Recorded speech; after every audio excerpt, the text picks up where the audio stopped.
కొర్నేలి అనే భక్తుడు ఇంటి వారందరితో కలిసి దేవుని ఎలా భయభక్తులు కలిగి ఎల్లప్పుడూ దేవునికి ప్రార్థన చేస్తున్న అతని ఇంటికి దేవుని దూత వచ్చి మాట్లాడగలేంది నీతో నీ దేవుడు మాట్లాడ్డా? నువ్వెంత కష్టపడుతున్నావు, నువ్వెంత ప్రయాసపడుతున్నావు, నీ ఇంటికి నువ్వెంత న్యాయం చేస్తున్నావు, నీ ఇంటి వారి పట్ల నువ్వెంత బాధ్యతాయుతంగా ఉన్నావు, నీవు చేస్తున్న సేవ పట్ల నువ్వెంత బాధ్యతాయుతంగా ఉన్నావు, దేవుని ఇల్లంతట్లో ఆయన పరిచారకులు ఎంత నమ్మకస్తులుగా ఉన్నారు, నీ సత్క్రియలేంటో, నీ నీతి కార్యములేంటో, నీ మంచి కార్యములేంటో, నీ మంచి హృదయంలోంచి వస్తున్న మంచి తీర్మానాలేంటో అన్నిటినీ దేవుడు తన జ్ఞాపకంలో పెట్టుకున్నాడు. దేవుని బిడ్డ,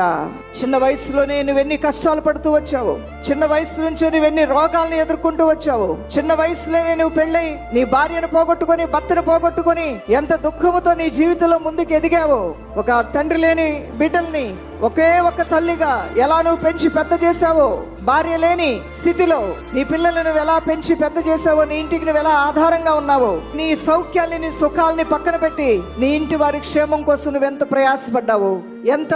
వేదన అనుభవించావు, నీ శత్రువు కూడా నువ్వు కీడు చేయకుండా నువ్వెంత మేలు చేస్తూ ఎంత మంచితనం నువ్వు కలిగి ఉన్నావో, నీ మంచితనం అంతా నీ దేవుడు జ్ఞాపకం చేసుకుంటున్నాడు. దేవుని బిడ్డ,